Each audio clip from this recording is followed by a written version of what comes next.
الحمد لله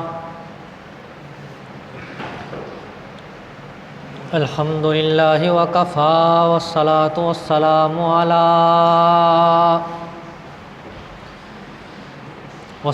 والسلام على من لا نبي بعده أرسله بالحق بشيرا ونذيرا وداعيا إلى الله بإذنه وسراجا منيرا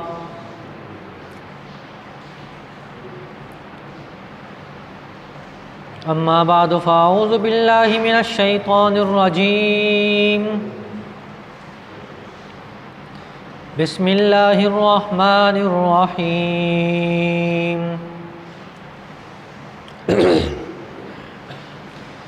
وما كان الله ليعذبهم وأنت فيهم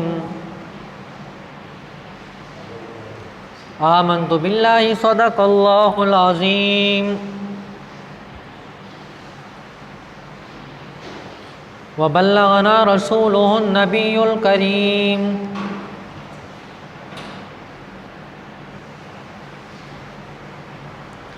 ونحن على ذلك لمن الشاهدين والشاكرين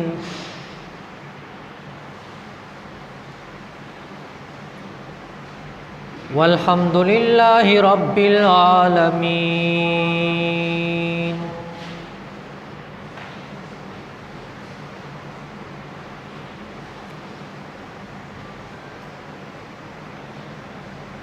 قابل صد احترام و تکریم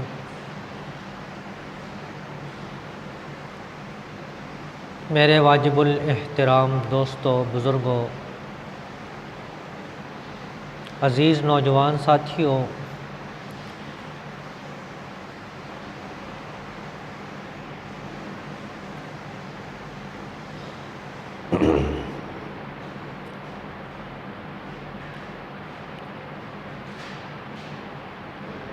اللہ رب العزت نے نبی کریم صلی اللہ علیہ وسلم کو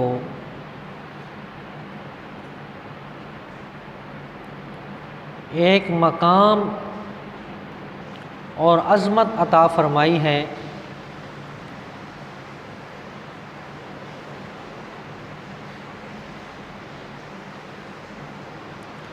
اور قرآن مجید فرقان حمید میں جگہ جگہ اس کا تذکرہ موجود ہے۔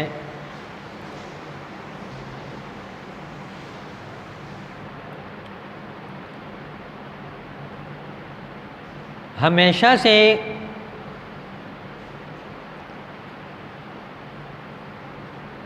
اہل حق علماء نے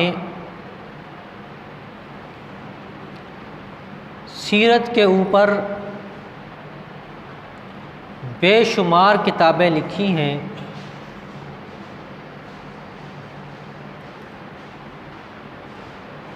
اس دن میں ایک کتاب پڑھ رہا تھا جس میں لکھنے والے نے لکھا کہ صرف اردو زبان میں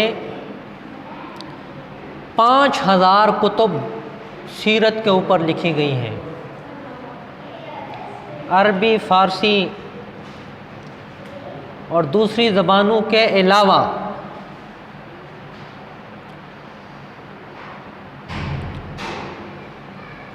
اور کرۂ ارض میں ایسی شخصیت نہیں جس پر اتنی کتابیں لکھی گئی ہوں، چاہے وہ آپ صلی اللہ علیہ وسلم کے دور سے پہلے کوئی ہو یا قیامت تک کوئی آ جائے، اس کی سیرت پر اتنی کتابیں نہیں لکھی گئیں۔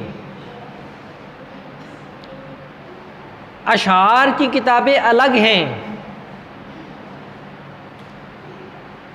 تو ان سے معلوم ہوتا ہے کہ نبی کریم صلی اللہ علیہ وسلم کی ایک عظمت ہے اور وہ عظمت مسلمہ ہے، یہ نہیں کہ صرف مسلمانوں کے اندر ہے بلکہ کفار میں بھی یہ عظمت مسلم ہے۔ اور اللہ رب العزت نے کئی موقعوں پر نبی کریم صلی اللہ علیہ وسلم کی عظمت کو اجاگر کیا۔ ایک موقع پر ابو جہل نے کعبۃ اللہ کا غلاف پکڑا اور کہنے لگا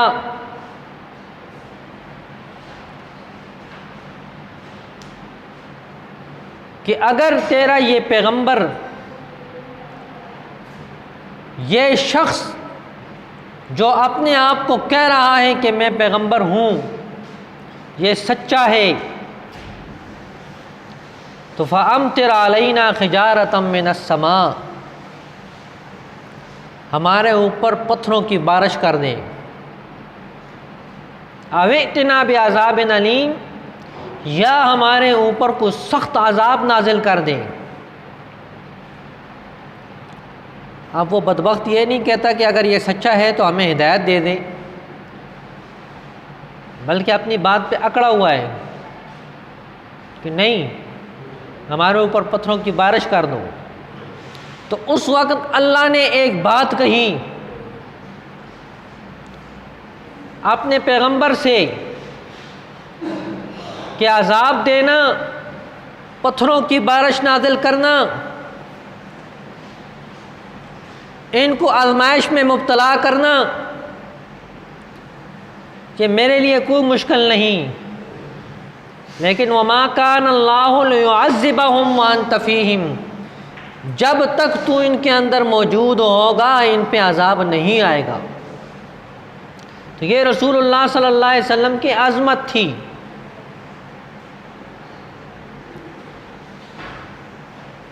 اب کئی لوگ جو چمگادڑوں کی طرح ہوتے ہیں، جن کو دن میں نظر نہیں آتا رات کو نظر آتا ہے،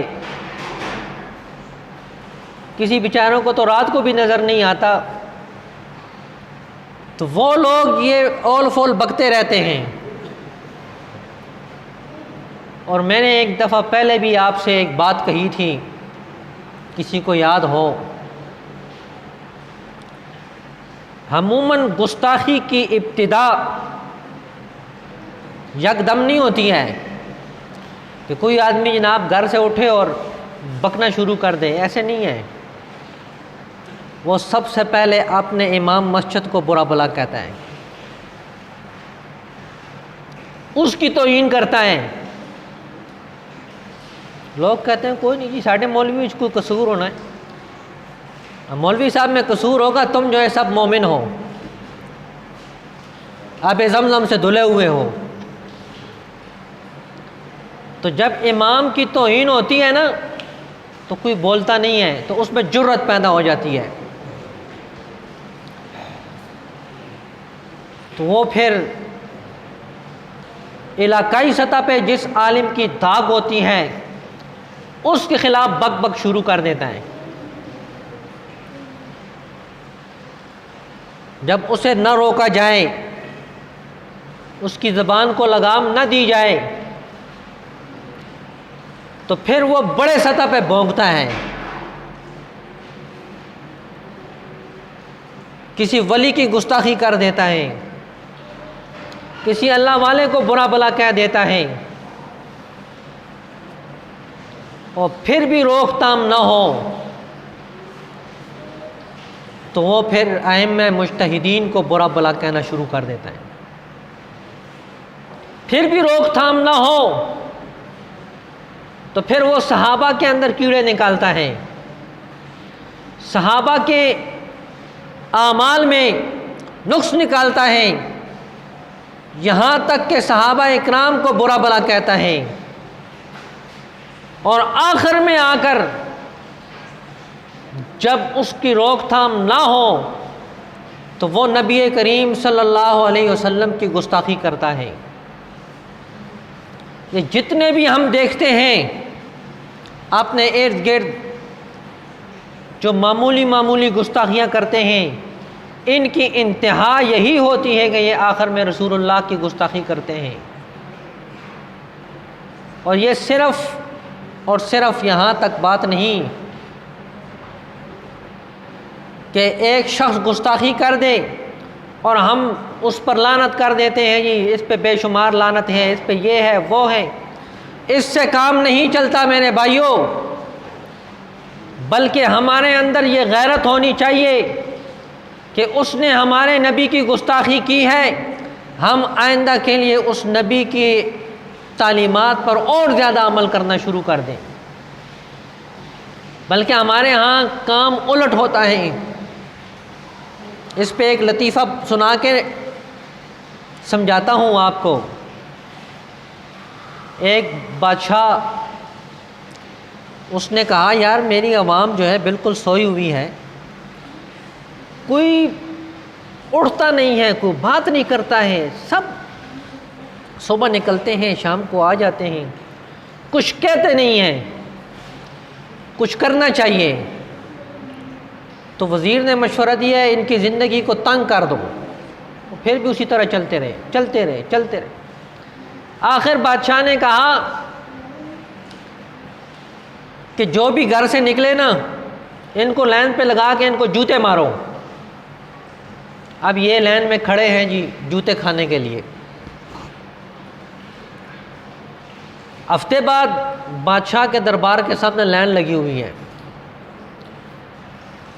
تو کسی نے بتایا جی عوام ساری اکٹھی ہے۔ انہوں نے کہا ہو سکتا ہے کوئی مطالبہ کریں، یہ ظلم ہے، زیادتی ہے، آپ کیا کر رہے ہیں؟ تو اس نے پوچھا بھائی کس مقصد کے لیے آئے ہو؟ تو وہ عوام کہنے لگی جی آپ ہمیں جوتا مارتے ہیں، تو آپ نے ایک آدمی کو مقرر کیا ہے ہر چوک پہ، ہم درخواست دیتے ہیں آپ بندوں کو بڑھائیں تاکہ جوتے جلدی پڑیں اور ہم اپنی ڈپٹی پہ پہنچ جائیں۔ اس نے کہا لعنت ہو ایسی عوام پہ کہ جس کو پتہ ہی نہیں ہے ہم نے کیا کرنا ہے۔ آج ہمارے مسلمانوں کا یہی حال ہے کہ ان کو پتہ ہی نہیں کہ ہم نے کیا کرنا ہے۔ یہی مسلمان کل جو نعرے لگا رہا تھا آج جو نعرے لگائے گا، یہ شام کو جب گھر واپس آئے گا یہ انڈیا کی فلمیں دیکھے گا، یہی انڈیا کے نام رکھتا ہے، انڈیا کے اداکاروں کے نام رکھتا ہے اور کہتا ہے جی میں غیرت مند آدمی ہوں۔ یہ کس چیز کی غیرت ہے؟ ہم سب تہیہ کریں کہ جس طرح ہم نے کافروں سے بائیکاٹ کیا، قادیانیوں سے بائیکاٹ کیا، اس طرح ہم انڈیا کی تمام مصنوعات سے بائیکاٹ کریں۔ دیکھو یہ سدھرتے ہیں کہ نہیں سدھرتے؟ قادیانی جگہ پہ آ گیا کہ نہیں آ گیا؟ کہتے ہیں ہمیں اقلیت مانو۔ کیوں آیا کہ مسلمانوں نے ان کے ساتھ تعلق چھوڑا تھا۔ مسلمان اب بھی مکمل طور پہ قادیانیوں سے تعلق بالکل ختم کر دیں، وہ گھٹنے ٹیک دے گا، اور اسی طرح جب تم ان لوگوں کے مصنوعات کو چھوڑ دیں گے تو یہ جگہ پہ آ جائیں گے۔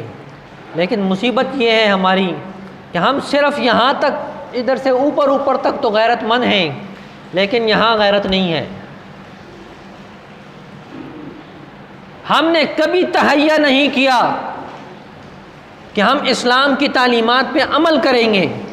اسلام رہ گیا ہے صرف تقریر تک، اسلام رہ گیا ہے صرف باتوں تک، اسلام رہ گیا ہے صرف اپنی ضروریات کے حد تک۔ جو چیز ہمیں اچھی لگتی ہے ہم اس کے فضائل بیان کرتے ہیں، جی یہ بہترین ہے، یہ اس طرح ہے اس طرح ہے، اور جو چیز ہمارے خلاف ہو نام تک نہیں لیتے۔ تو میرے واجب الاحترام دوستوں بزرگوں، میں نے آپ حضرات کو مین وجہ بتا دی ہے کہ ہمارے ملک میں ہو یا باہر ہو، جہاں بھی گستاخی ہوتی ہے اس کی ابتدا اس طریقے سے ہوتی ہے۔ جب تک چھوٹے لیول پہ ہم گستاخی کو نہیں روکیں گے، بڑی لیول پر گستاخیاں ہوتی رہیں گی۔ تو میرے واجب الاحترام دوستو بزرگوں، آپ حضرات سے گزارش ہے کہ کم از کم ہم جتنے بھی مسلمان ہیں اب یہاں بیٹھے ہیں، اپنے آپ کو اسلامی طریقے پر اپنے آپ کو ڈال لیں، اور اس کے لیے بہترین ہمارے پاس نمونہ ہے کہ ہم خود نہیں سیکھ سکتے، تبلیغی جماعت کا نمونہ ہمارے سامنے ہے۔ ہم وہاں جائیں، 3 دن لگائیں، 10 دن لگائیں، چلہ لگائیں، 4 مہینے لگائیں، اور اگر کوئی نہیں لگا سکتا کم از کم شب جمعہ پہ چلا جائیں، نظر آئے گا کہ اسلام کسے کہتے ہیں۔ ایک شخص کو ریمنڈ مرکز میں گھمایا، صرف گھمایا اس کو، اور جب تیسری مرتبہ اس کو لے کے آئے وہاں مرکز میں تو اس نے کہا مجھے کلمہ پڑھا دو، کلمہ پڑھ کے مسلمان ہو گیا، اور وہ اتنے دور سے آ رہا ہے، ہم یہاں پاس ہیں اور جاتے نہیں ہیں، قریب مرکز میں نہیں جاتے۔ تو میرے واجب الاحترام دوستو بزرگوں، ہم جب تک خود نہیں بدلیں گے ہم دوسرے کسی کو نہیں روک سکتے، ہمارے اندر خود تبدیلی نہیں آئے گی جب تک، تو دوسرا کوئی آدمی نہیں بدل سکتا۔ دعا ہے کہ اللہ رب العزت مجھے بھی اور آپ کو بھی عمل کرنے کی توفیق عطا فرمائے۔ وما علینا الا البلاغ المبین۔